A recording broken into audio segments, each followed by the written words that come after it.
this is an iHeart podcast. Guaranteed human. Well, the holidays have come and gone once again, but if you've forgotten to get that special someone in your life a gift, well, Mint Mobile is extending their holiday offer of half off unlimited wireless. So here's the idea. You get it now, you call it an early present for next year. What do you have to lose? Give it a try at mintmobile.com/switch. Limited time 50% off regular price for new customers. Upfront payment required. $45 for 3 months, $90 for 6 months, or $180 for 12-month plan. Taxes and fees extra. Speeds may slow after 50 gigabytes per month when network is busy. See terms. This Sunday, iHeartRadio brings you live to Levi's Stadium in Santa Clara for the Super Bowl 60 tailgate concert, presented by NetApp. It's the ultimate pregame party, featuring an exclusive performance from Teddy Swims. Your front row experience will be on iHeartRadio stations across the country and the free iHeartRadio app this Sunday at 3:30 Eastern, 12:30 Pacific. Then, after the concert, tune in to the Super Bowl 60 pregame show on NBC. Owning a home is full of surprises. Some wonderful, some not so much. And when something breaks, it can feel like the whole day unravels. That's why HomeServe exists. For as little as $4.99 a month, you'll always have someone to call. A trusted professional ready to help, bringing peace of mind to 4.5 million homeowners nationwide. For plans starting at just $4.99 a month, go to homeserve.com. That's homeserve.com. Not available everywhere. Most plans range between $4.99 to $11.99 a month your first year. Terms apply on covered repairs. This message comes from Greenlight. Ready to start talking to your kids about financial literacy? Meet Greenlight, the debit card and money app that teaches kids and teens how to earn, save, spend wisely, and invest with your guardrails in place. With Greenlight, you can send money to kids quickly, set up chores, automate allowance, and keep an eye on what your kids are spending with real-time notifications. Join millions of parents and kids building healthy financial habits together on Greenlight. Get started risk-free at greenlight.com/iHeart. Picture chicken nuggets in your head. Okay, now forget them. Because Taco Bell's crispy chicken nuggets are here. And they're nothing like the nuggets you know. All white meat chicken, coated in tortilla chips for that signature Taco Bell crunch. A nugget like that calls for a sauce that can keep up. Introducing Hidden Valley Diablo Ranch.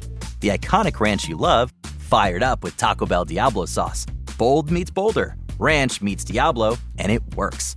Crispy chicken nuggets from Taco Bell, a brand new classic. At participating U.S. Taco Bell locations for a limited time only, while supplies last.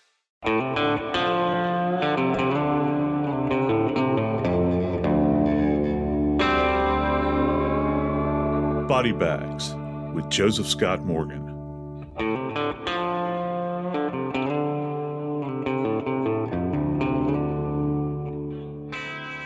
I love to travel. That's something I got to confess to you.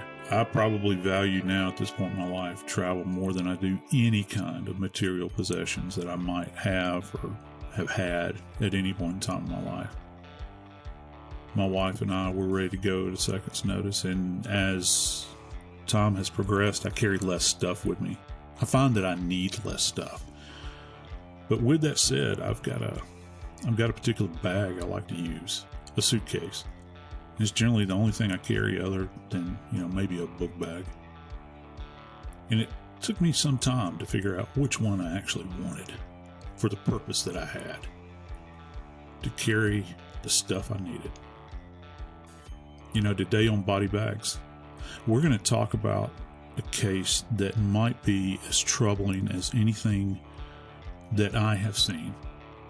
A case involving a man who's closed up in a suitcase and loses his life.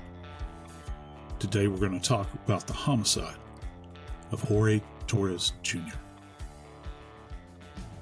I'm Joseph Scott Morgan, and this is Body Bags.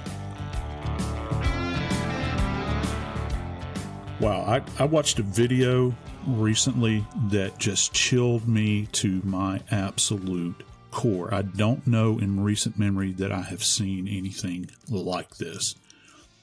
And it was, I think at least, the last throes of a man's life that died right before our eyes, or was in the middle of dying. Jackie Howard, my good friend, executive producer with Nancy Grace Crime Stories. Jackie, I don't know if you've seen this video.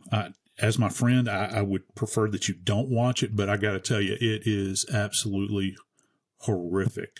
It is, and unfortunately, I have seen it, but I did cut it off. It was more than I really wanted to remember. It's one of those things you can't unsee or unhear. Jorge Torres, after a night of drinking with his girlfriend, was convinced that it would be funny to crawl inside a suitcase and be zipped inside. And that's what happened.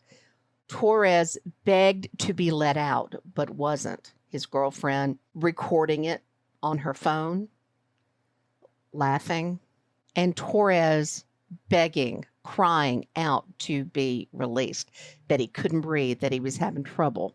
The girlfriend, Sarah Boone, went upstairs to bed, and the next morning woke up and Torres was still inside the suitcase and unresponsive. He died. What did he die of? Lack of oxygen?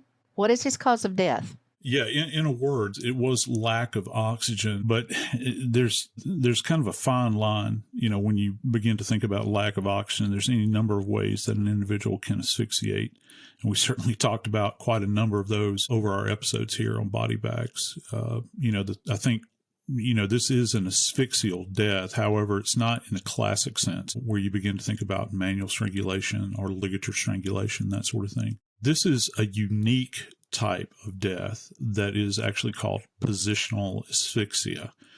And essentially what that means, I want everybody to kind of, if you can, take your arms and cross them across your chest and squeeze as tightly as you can and breathe in and breathe out and continue to tighten. Every time you exhalate, that means blow your air out, tighten your arms across your chest even more every single time.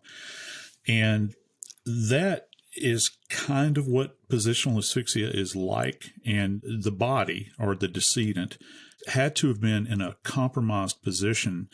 And, we're talking about a suitcase. Everybody can imagine the dimensions of a larger suitcase. Remember, this is a grown man, so he has to fit within it. It's a soft-sided suitcase that zips up.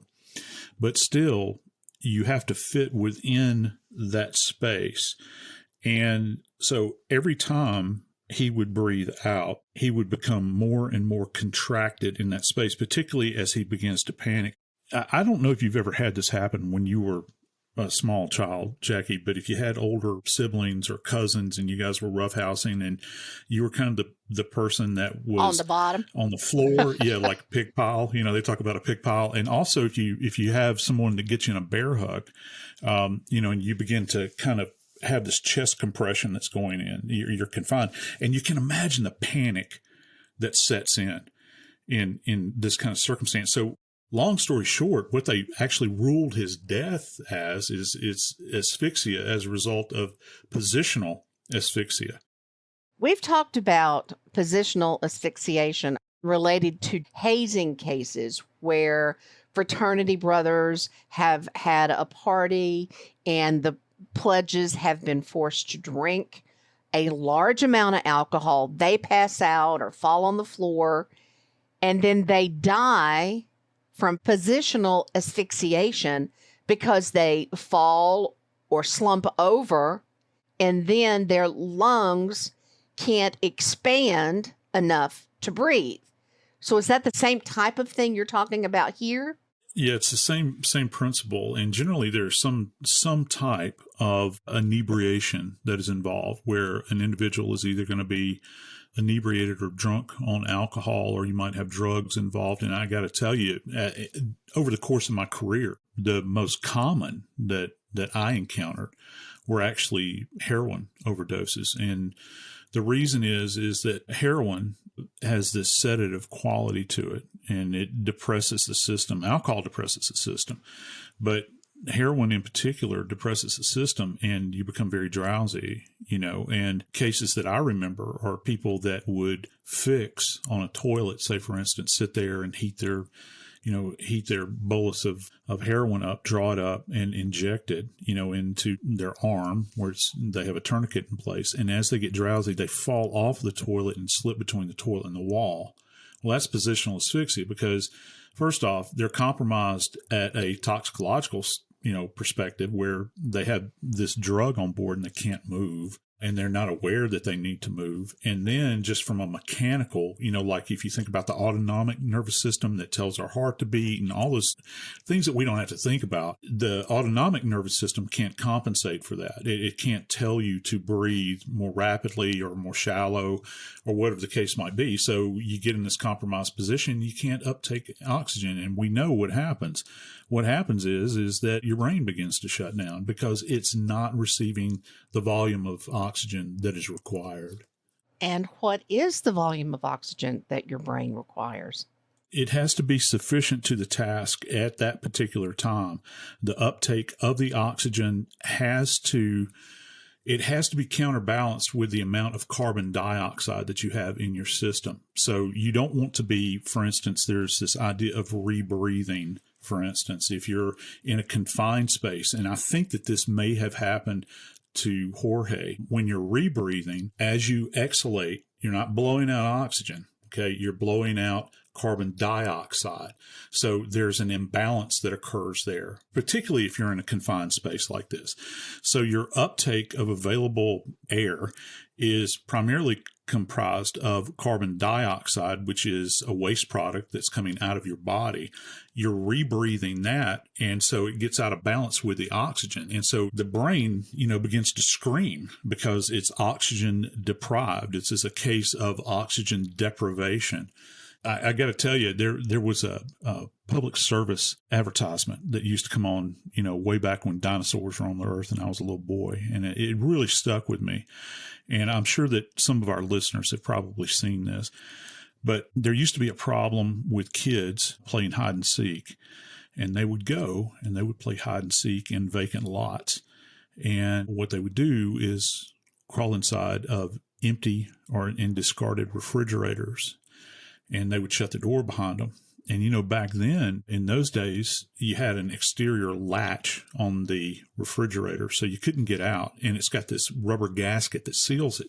So once all of that oxygen is gone in that tiny space, remember, the space within an area like a suitcase or refrigerator is not measured in square feet. It's measured in cubic inches. All right. So that's how much oxygen you have. It disappears very quickly as your body demands it. So that supply just is non-existent, essentially. So you're attempting to uptake something that's not there. And that is there that you're bringing into your body is pure poison. What does the oxygen deprivation, lack of oxygen, do to your body? As you mentioned earlier, we've all either, whether we're choking, playing with somebody and they've got us in a chokehold and you're in a bad position and you can't breathe. We all know that panic about not being able to breathe. And you referenced that earlier. But what does that lack of oxygen actually do to your body? It has to affect everything differently.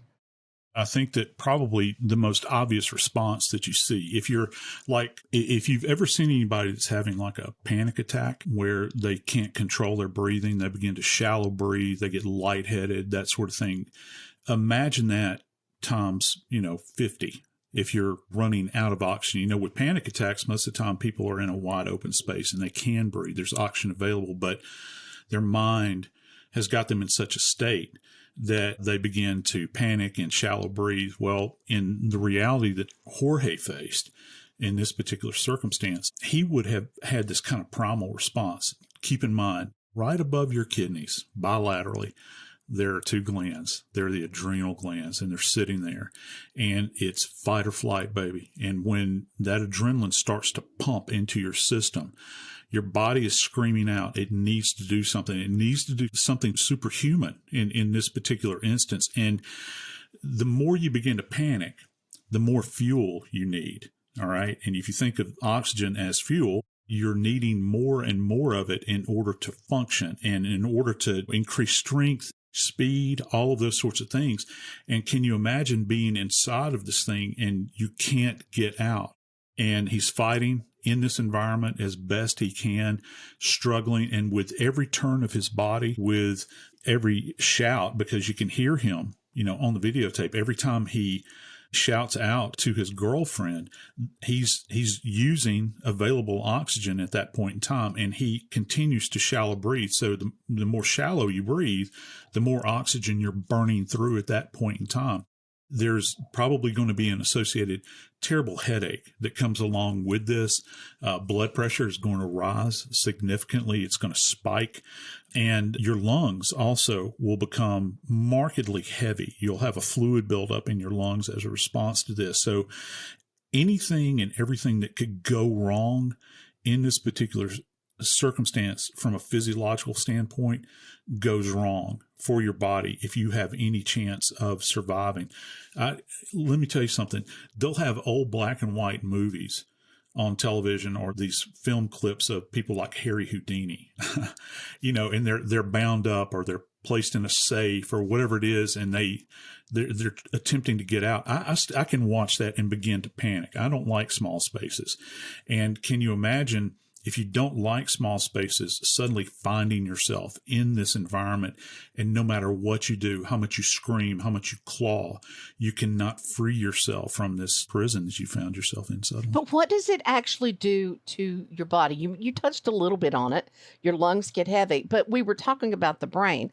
So when we have strangulation, we know that we get petechiae, we get blood vessels that burst. But when it's just lack of oxygen, for what we're talking about here, does that do anything to the brain cells to shut it down? Yeah, it does actually. And you will see sometimes you'll have a fluid buildup with the brain too. The brain will become more heavy. And sometimes it's not as appreciable as it is in the lungs, but you'll have this subsequent buildup of fluid, congestion, if you will. And many times there have been cases of positional asphyxia as well, where you'll have petechiae because the pressure is building up. You'll certainly see, and here's something that many people might not know. We always talk about petechiae over the mucous surfaces, like in the eye, and you'll hear about it along the gum line too. We see it inside the lips and on the gum line itself, relative to strangulation. Did you know that you also get petechiae on the surface of the lungs as well? There's so much pressure involved in this that you'll have these little vessels that will burst in what's called the interstitial tissue. And that's kind of the bit of tissue that is out away from the vessels. And because the vessels kind of leach out or they kind of burst, and then it spreads out into the interstitial tissue, you'll see those little focal areas of hemorrhage in there as well.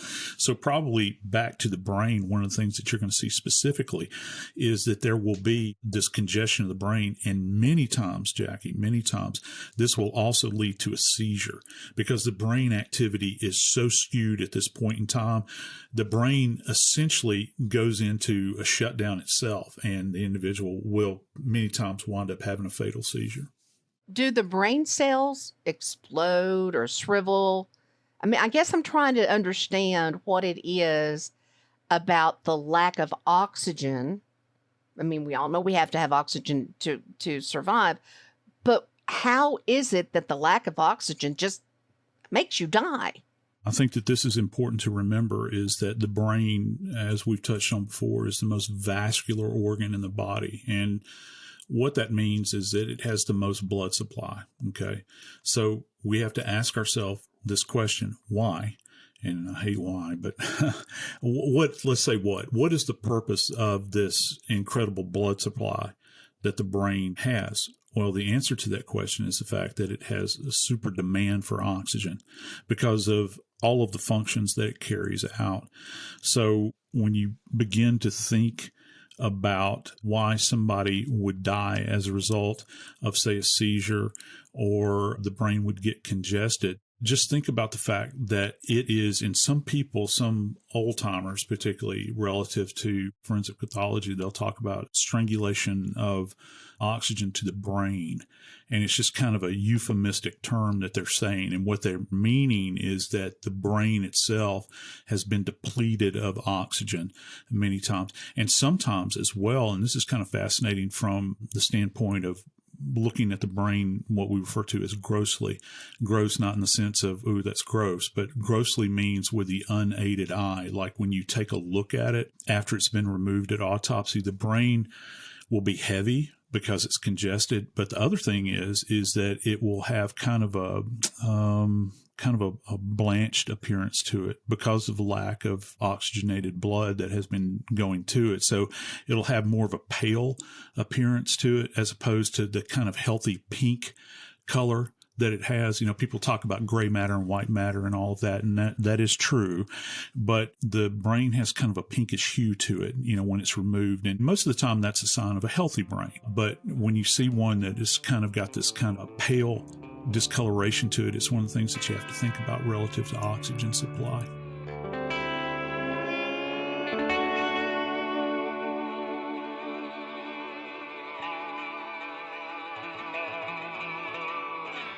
This Sunday, iHeartRadio brings you live to Levi's Stadium in Santa Clara for the Super Bowl 60 tailgate concert, presented by NetApp. It's the ultimate pregame party, featuring an exclusive performance from Teddy Swims. Your front row experience will be on iHeartRadio stations across the country and the free iHeartRadio app this Sunday at 3:30 Eastern, 12:30 Pacific. Then, after the concert, tune in to the Super Bowl 60 pregame show on NBC. Now I'd like to introduce you to Meaningful Beauty, the famed skincare brand created by iconic supermodel Cindy Crawford. It's her secret to absolutely gorgeous skin. Meaningful Beauty makes powerful and effective skincare simple, and it's loved by millions of women. It's formulated for all ages and all skin tones and types, and it's designed to work as a complete skincare system, leaving your skin feeling soft, smooth, and nourished. I recommend starting with Cindy's full regimen, which contains all 5 of her best-selling products, including the amazing youth-activating melon serum. This next-generation serum has the power of melon leaf stem cell technology. It's melon leaf stem cells encapsulated for freshness and released onto the skin to support a visible reduction in the appearance of wrinkles. With thousands of glowing 5-star reviews, why not give it a try? Subscribe today and you can get the amazing Meaningful Beauty system for just $49.95. That includes our introductory 5-piece system, free gifts, free shipping, and a 60-day money-back guarantee. All of that available at meaningfulbeauty.com.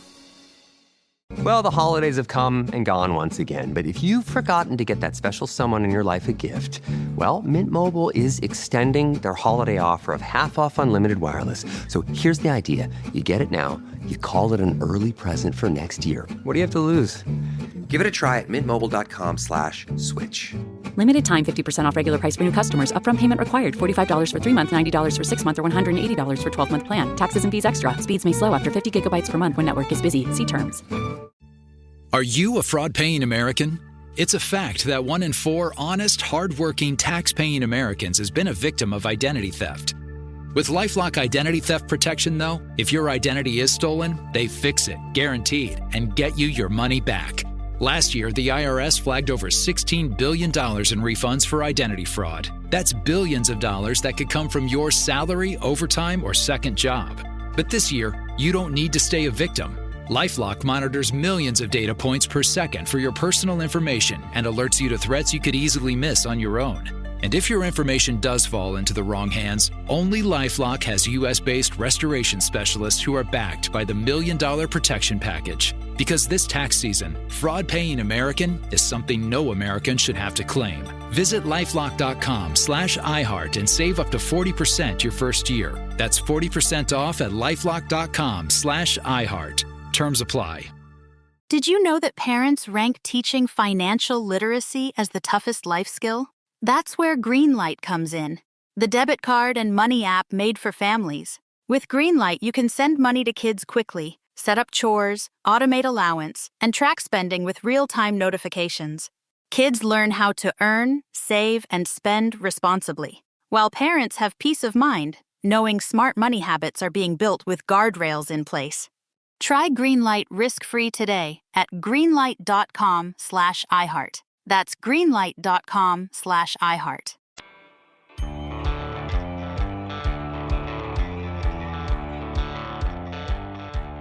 I'm an old Army guy. And the reason I was in the Army is because I couldn't serve on a submarine. There is no way. I think that service in particular is probably one of the bravest things anybody can do from my perspective, because it absolutely terrifies me, the idea of running out of oxygen.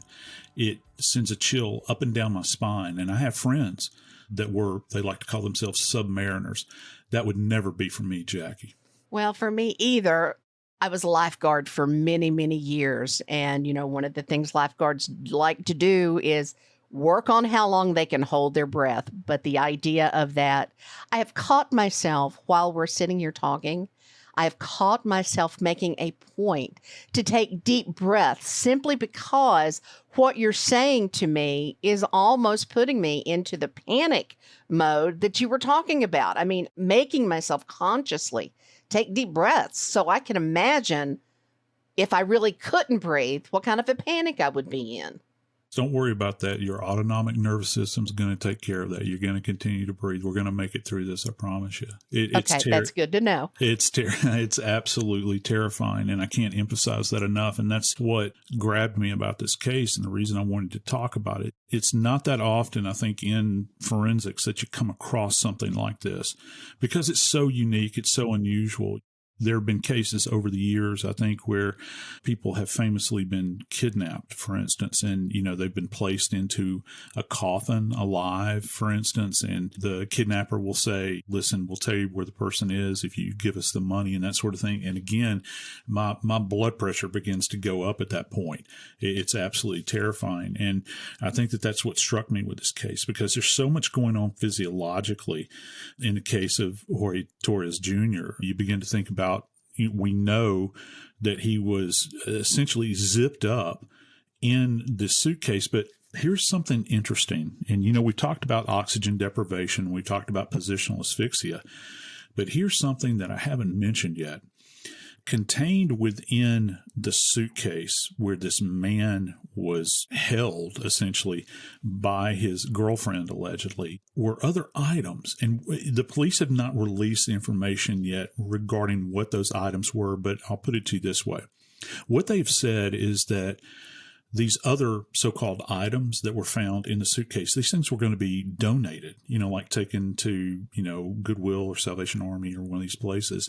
And the suitcase was just kind of sitting there waiting to be hauled away.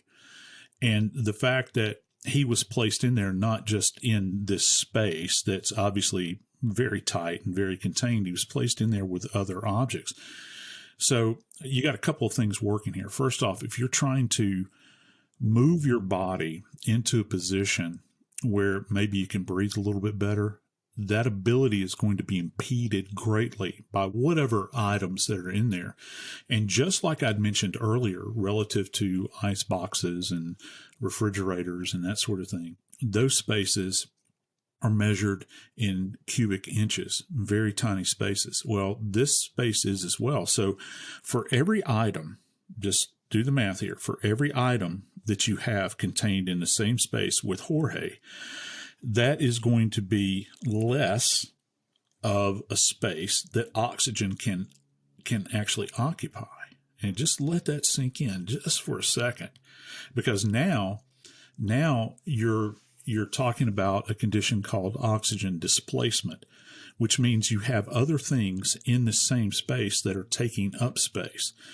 And the fact that it's so tight anyway, and he would have been struggling, I find that absolutely fascinating. And dependent upon the level of rigidity of these items, say, for instance, say it's a couple of candlesticks, or I don't know what's in there, a couple of candlesticks, maybe a few old toys.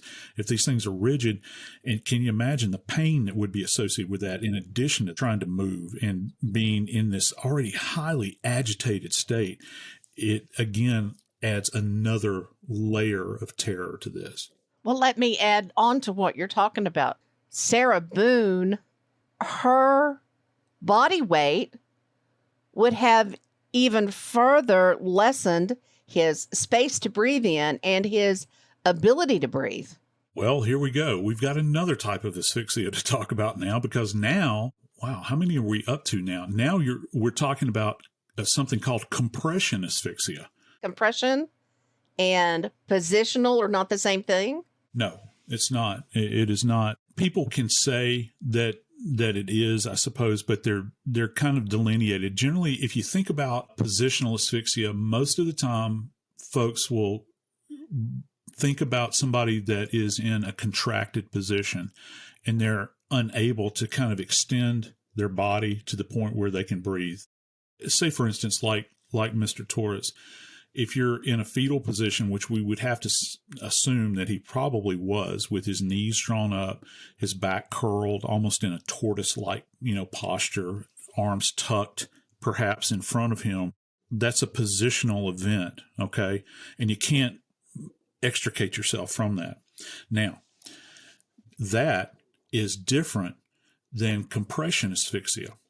Remember how I mentioned earlier, when we're kids and we're playing around and whatnot and wrestling and whatnot, if people are familiar, and down here in the South, we use a term called pig pile, where if you're the smallest one, you're on the bottom and you've got all of these people kind of stacking up on top of you and everybody's joking around, except for the person on the bottom, of course, and you're panicking. Well, the more weight you apply, the less of an opportunity your chest has to expand. So let's just say, and this is kind of torturous when you think about it, let's just say that for 10 seconds, she allegedly goes over to the surface of the suitcase and sits on top of it with Mr. Torres contained beneath her as she's sitting there. And she's teasing him, she's taunting him perhaps. And all the while, maybe she's bouncing up and down. Well, every time she moves down, and gravity is going to draw her downward, draw her weight downward on him, that's going to tighten that space. But then when she stands up, let this sink in. When she stands up, his chest can re-expand at that point. Okay? And maybe he thinks that it's over. Maybe he thinks that he's about to get out.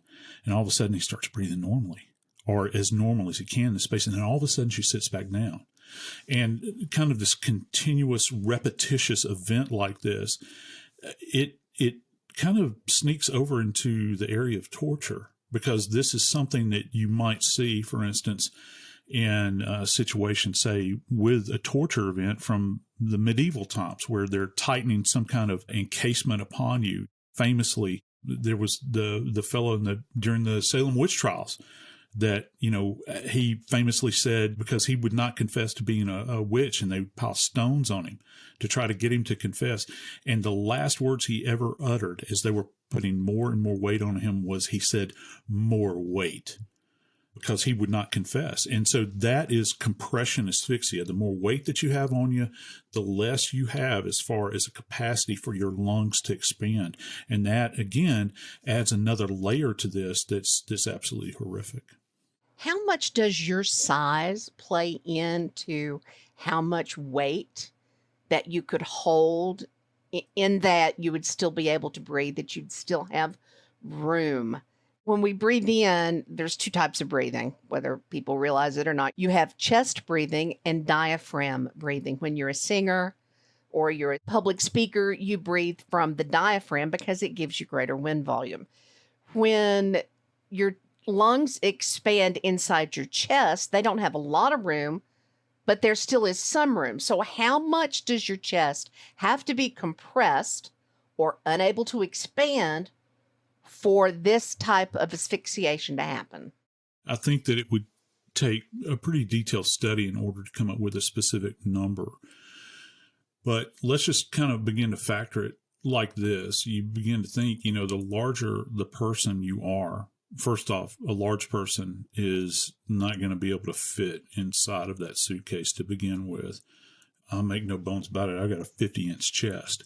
And so there's no way I could fit inside of that suitcase. Okay. There's no way. A smaller person could. And a lot of it's going to have to deal with your muscle density, how much oxygen your muscles require, and how much muscle you have on you. Also, are you compromised at all physiologically? Let's say, for instance, that Mr. Torres was a smoker, for instance. His lung capacity is going to be diminished as a result of this. So he's not going to have the ability to respire like many people might, for instance. It would be very difficult to actually get an accurate measurement on that, though. But when you begin to couple that with also this kind of specter that's lingering in the background. In this case, these people were both inebriated. They had both been drinking. And she admits that they had, knocked off a bottle of Chardonnay that night. And so alcohol is going to play a factor in this as well. Well, that was my next question, Joe. How much does alcohol play into this, impacting his ability to breathe? We know it is a depressant.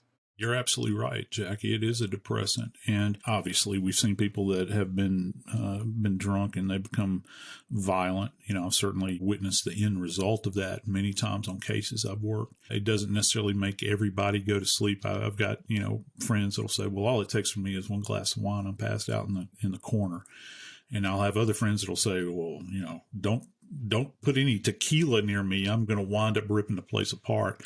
But it is a depressant, and it does impact the lungs and your ability as a result of the impact of the alcohol to uptake oxygen, and it will compromise your ability to breathe. So when you couple that with this kind of compromised physical condition that you're in, and then you introduce this into your system, and right now, this is kind of what we're waiting on right now. But right now, we don't know what his blood alcohol level is.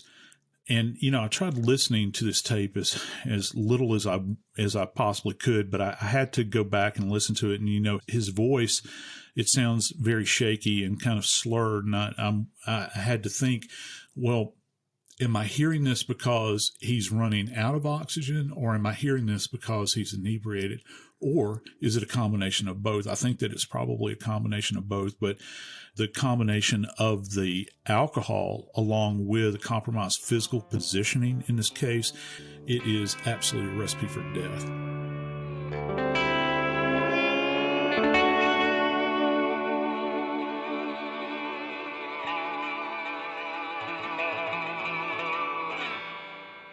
This Sunday, iHeartRadio brings you live to Levi's Stadium in Santa Clara for the Super Bowl 60 tailgate concert, presented by NetApp. It's the ultimate pregame party, featuring an exclusive performance from Teddy Swims.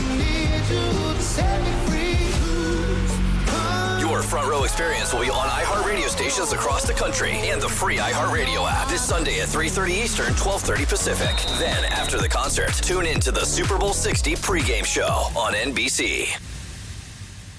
Now I'd like to introduce you to Meaningful Beauty, the famed skincare brand created by iconic supermodel Cindy Crawford. It's her secret to absolutely gorgeous skin. Meaningful Beauty makes powerful and effective skincare simple, and it's loved by millions of women. It's formulated for all ages and all skin tones and types, and it's designed to work as a complete skincare system, leaving your skin feeling soft, smooth, and nourished. I recommend starting with Cindy's full regimen, which contains all 5 of her best-selling products, including the amazing youth-activating melon serum. This next-generation serum has the power of melon leaf stem cell technology. It's melon leaf stem cells encapsulated for freshness and released onto the skin to support a visible reduction in the appearance of wrinkles. With thousands of glowing 5-star reviews, why not give it a try? Subscribe today and you can get the amazing Meaningful Beauty system for just $49.95. That includes our introductory 5-piece system, free gifts, free shipping, and a 60-day money-back guarantee. All of that available at meaningfulbeauty.com. Owning a home is full of surprises. Some wonderful, some not so much. And when something breaks, it can feel like the whole day unravels. That's why HomeServe exists. For as little as $4.99 a month, you'll always have someone to call. A trusted professional ready to help, bringing peace of mind to 4.5 million homeowners nationwide. For plans starting at just $4.99 a month, go to homeserve.com. That's homeserve.com. Not available everywhere. Most plans range between $4.99 to $11.99 a month your first year. Terms apply on covered repairs. For more than 30 years in Kansas City, Kansas, a man allegedly raped and terrorized Black women. A detective named Roger Golubsky. He told me to keep my mouth closed. If I did say anything, I would come up missing like so many others. But then, right before trial, he was found dead, leaving countless questions behind. Listen to Corruption Uncovered from Rock Nation and its Philanthropic and Justice Division, Team Rock, wherever you get your podcasts.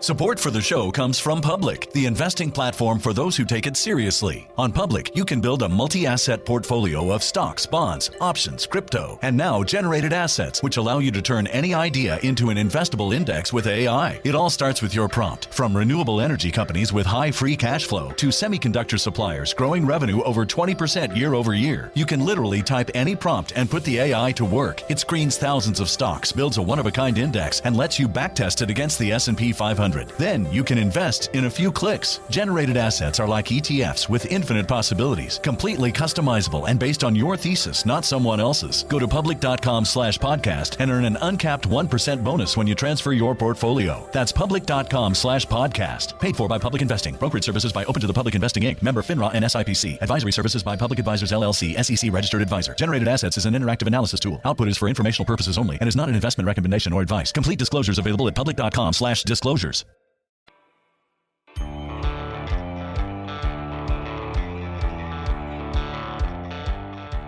There are certain cases I remember from my time as an investigator where I did, in fact, find bodies in suitcases.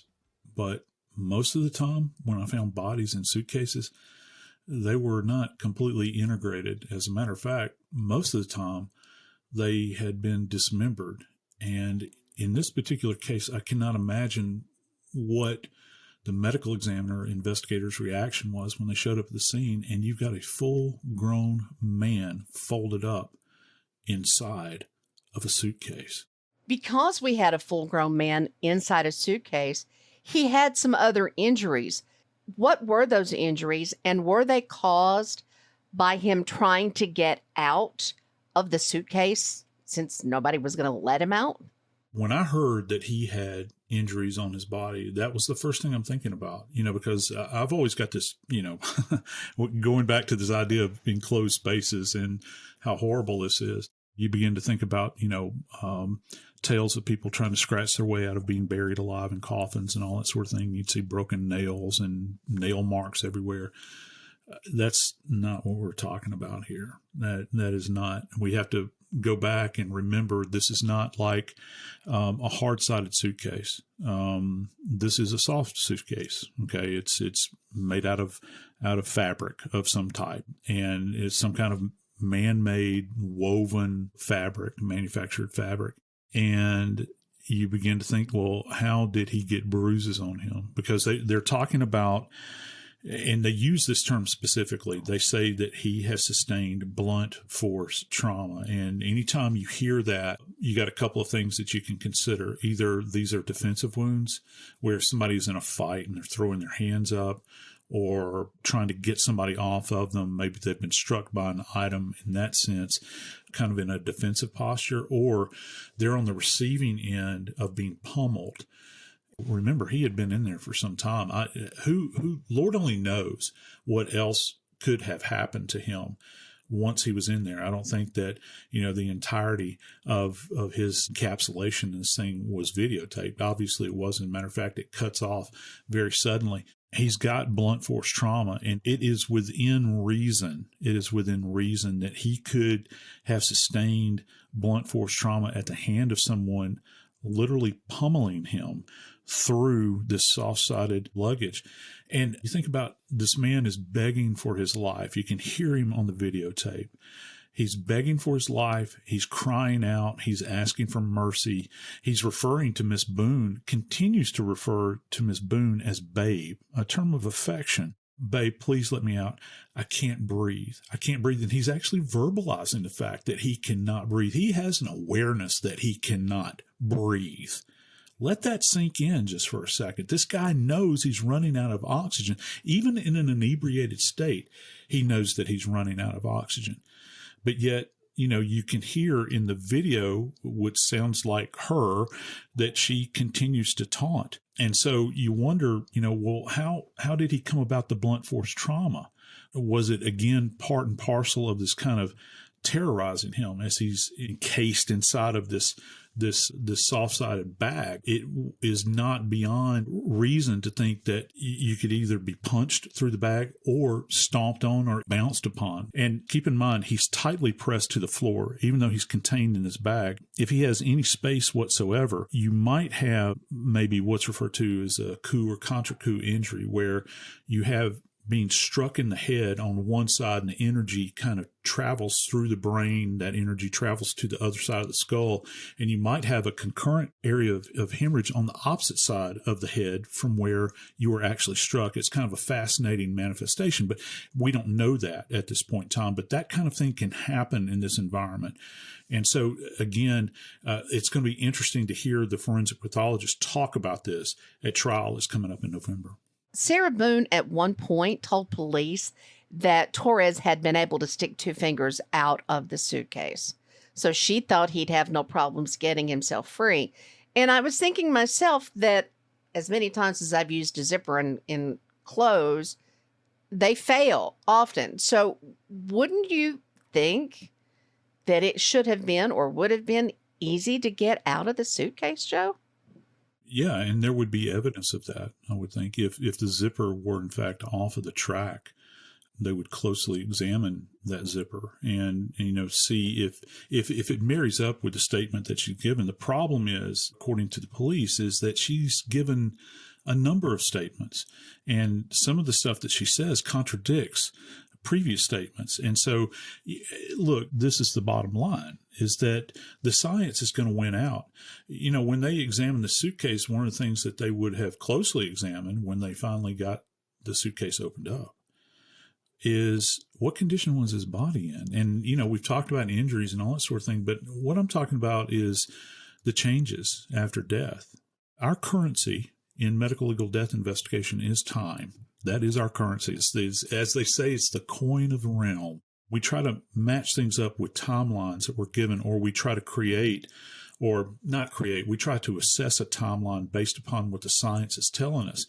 And so, dependent upon his level of rigidity in his body, rigor mortis, the settling of blood, postmortem lividity, and certainly his body temperature, that's going to tell us a lot. Now, I think the body temperature will probably be skewed because he's in this kind of contained, closed up area. So I don't know that you would necessarily get a true reading, but I think that the level of rigor mortis is going to be key here, and how rigid he was at this particular time when they found him, because here's kind of an interesting little aside.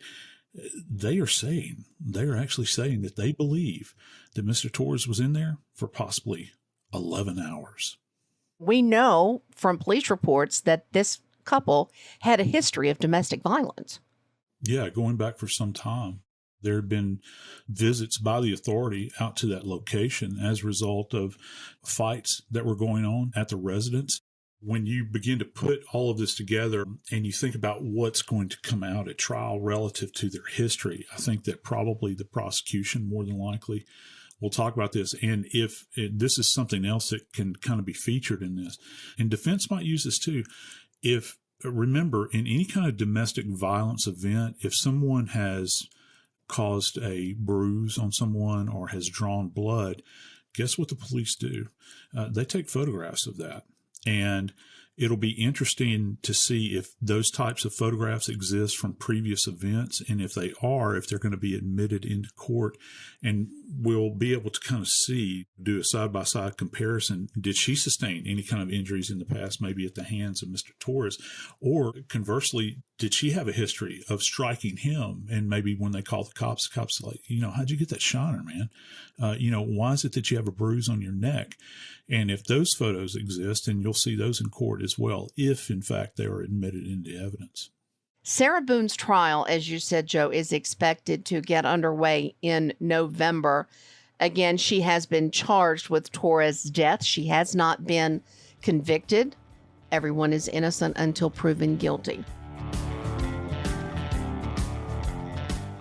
I'm Joseph Scott Morgan, and this is Body Bags.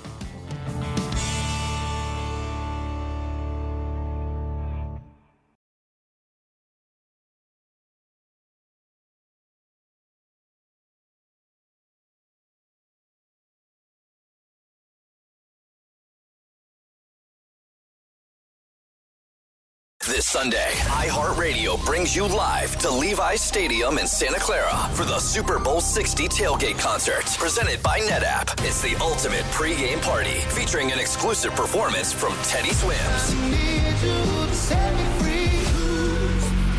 Your Front Row Experience will be on iHeart radio stations across the country and the free iHeart Radio app this Sunday at 3:30 Eastern, 12:30 Pacific. Then, after the concert, tune in to the Super Bowl 60 pregame show on NBC.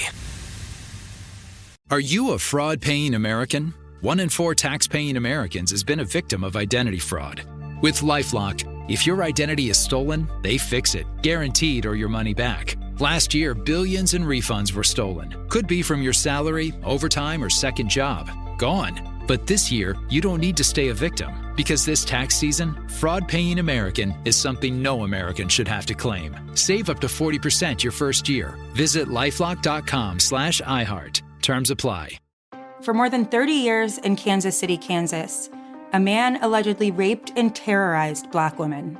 A detective named Roger Golubski. He told me to keep my mouth closed. If I did say anything, I would come up missing like so many others. But then, right before trial, he was found dead, leaving countless questions behind.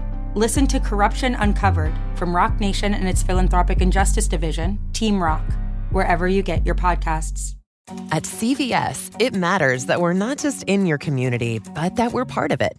It matters that we're here for you when you need us, day or night. And we want everyone to feel welcomed and rewarded. It matters that CVS is here to fill your prescriptions and here to fill your craving for a tasty and, healthy snack.